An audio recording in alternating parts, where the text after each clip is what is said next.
બનાસકાંઠા જિલ્લામાં વિભાજન બાદ 16મા દિવસે પણ વિરોધ યથાવત જોવા મળી રહ્યો છે।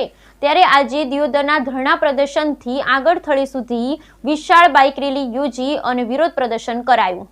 બનાસકાંઠા જિલ્લા વિભાજન થયા બાદ દિયોદરમાં છેલ્લા 16 દિવસથી પોતાની માંગને લઈ વિરોધ ચાલી રહ્યો છે। દિયોદર વિસ્તારની માંગ છે કે આ વિસ્તારને ઓગળ જિલ્લો જાહેર કરવામાં આવે અથવા તો દિયોદરને બનાસકાંઠા જિલ્લામાં જ સમાવેશ કરવામાં આવે તેવી માંગ સાથે વિરોધ કરવામાં આવી રહ્યો છે। પરંતુ રાજ્ય સરકાર દ્વારા તેમની વાત ન સાંભળતા આજે વિશાળ બાઇક રેલીનું આયોજન કરવામાં આવ્યું હતું, જેમાં દિયોદરના વેપારીઓ, ખેડૂતો, સામાજિક આગેવાનો, રાજકીય આગેવાનો આ બાઇક રેલીમાં જોડાયા હતા।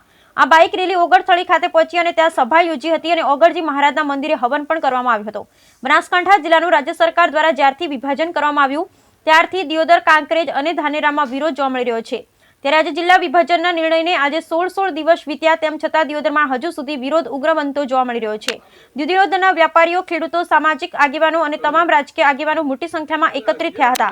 ઓગળ જિલ્લા સંકલન સમિતિ દ્વારા વિશાળ બાઇક રેલીનું આયોજન કરવામાં આવ્યું હતું, જેમાં દિયોદરના રેસ્ટ હાઉસ આગળથી મોટી સંખ્યામાં બાઇકો અને અન્ય વાહનોની રેલી કાઢવામાં આવી હતી અને આ રેલી દિયોદરમાં બજારમાં થઈ ગામડાઓમાં પહોંચી હતી। ત્યારબાદ ઓગળજી મહારાજના મંદિરે ઓગળથળીએ આ વિશાળ રેલી પહોંચી હતી।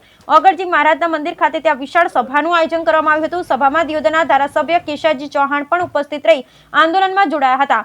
કેશાજી ચૌહાણે કહ્યું હતું કે મારા મત વિસ્તારના લોકોની વાત સાંભળવી એ મારો કર્તવ્ય છે। મેં સરકાર સુધી લેખિતમાં રજૂઆત કરી છે। મહત્વની વાત છે કે જ્યારથી સરકાર દ્વારા જિલ્લા વિભાજનનો નિર્ણય કરવામાં આવ્યો અને તેમાં પણ દિયોદરને વાવ, થરાદ જિલ્લામાં સમાવેશ કરવામાં આવ્યો છે, ત્યારથી જ લોકોમાં આક્રોશ છે। મુખ્ય માંગણી તેમની એક જ છે કે દિયોદરને જિલ્લાનું વડું મથક બનાવવામાં આવે અને ઓગળ જિલ્લો નામ આપવામાં આવે અથવા તો દિયોદર તાલુકાના મૂળ બનાસકાંઠા જિલ્લામાં રાખવામાં આવે। જો તેમણે કહ્યું છે કે માંગ સ્વીકારવામાં નહીં આવે તો આગામી સમયમાં ઉગ્ર આંદોલન કરવામાં આવશે। બ્યુરો રિપોર્ટ, ભરત ઠક્કર, બનાસકાંઠા। ઓકે, તમારું નામ? અમારું નામ રાજપૂત ગોદાભાઈ ભીખાભાઈ ડાભી। ઓકે, આજે રેલી યોજીને ઓગળથળી પહોંચ્યા છો, શું માંગણી છે તમારી?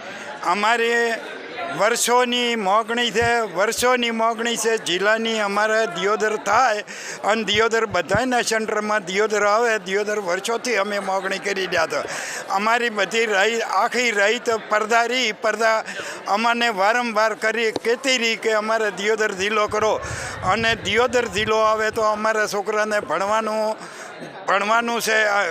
ઇંગ્લિશ કોલેજ આવે, કોલેજો હોય નથી એટલે કોલેજ હાલે શંકરભાઈ, અને શંકરભાઈ અહીંયા જિલ્લો બનાવ્યો તો ભલે બનાવ્યો, એનો કોઈ વાંધો નથી, પણ અમને ભેગો આ જિલ્લો બનાવી હાલે।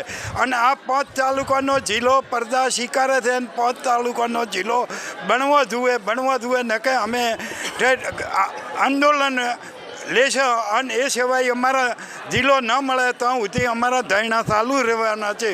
હોય 100% અમે ધરણા ચાલુ રાખી અને આ જિલ્લો લીધા વગરને ઓગળની ચાકે ઓગળથી કરશે તો અમારો જિલ્લો તો 100% તૈયાર છે અને હાલશે, શંકરભાઈ હાલશે 100%। ઓકે, આપનું નામ?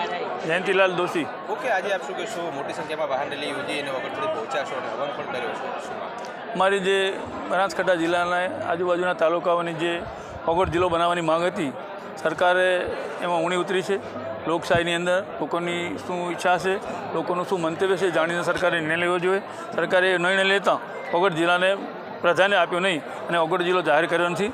એના ભાગરૂપે અમે દિયોદરની અંદર એક મહારેલી રાખેલી હતી અને આજે પણ આખા તાલુકાઓ અને દિયોદર તાલુકાની આજુબાજુના તાલુકાના આગેવાનો બધા ભેગા થઈ અને ઓગળજી ખાતે એક મહાન હવનનું આયોજન કર્યું છે અને ઓગળ મહારાજને પ્રાર્થના કરવા આવી રહ્યા છે કે તમે હવે આ ઓગળ જિલ્લા માટેનું તમે સરકારશ્રીને કંઈ સદબુદ્ધિ આવે અને ઓગળ જિલ્લો જાહેર કરે એવી પ્રાર્થના કરવા માટે આખા મહારેલીનું આયોજન કરી અમે અત્યારે આવ્યા છીએ।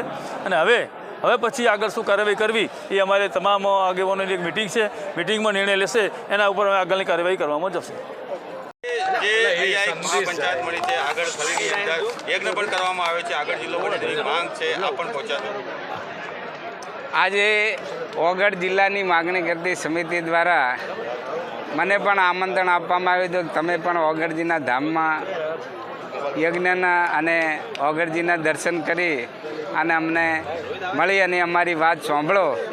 એટલે હું પણ એમની વચ્ચે આજે આવ્યો છું અને આપની હાજરીમાં જે વાત થઈ છે એ બધી જ વાત મેં સાંભળી છે અને એ વાત આ વિસ્તારના જનપ્રતિનિધિ તરીકે આ વિસ્તારનો કોઈ પણ પ્રશ્ન હોય, એ પીવાના પાણીનો પ્રશ્ન હોય, આરોગ્યનો પ્રશ્ન હોય, શિક્ષણનો પ્રશ્ન હોય, રોડ રસ્તાનો પ્રશ્ન હોય, આ વિસ્તારનો કોઈ પણ પ્રશ્ન હોય, આ વિસ્તારની પ્રજાની જે કંઈ માગણી હોય એ માગણી રાજ્ય સરકાર સુધી પહોંચાડવી એ મારું કર્તવ્ય છે, મારો ફરજ છે, મારી ધર્મ છે.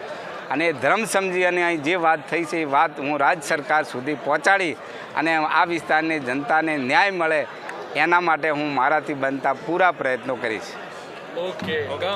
મુખ્યમંત્રીને આપ મળવાનો શું શું રજૂઆત કરશો? આજ તમે જે આજ સાંભળી છે જે અહીં લોકોએ કરી છે એ મુખ્યમંત્રીને કરીશું. બરાબર, અહીં પ્રજાની રાડ મારે મુખ્યમંત્રી સુધી કરવાની. સૌનો આભાર. બોલો ઓગણજી મહારાજ કી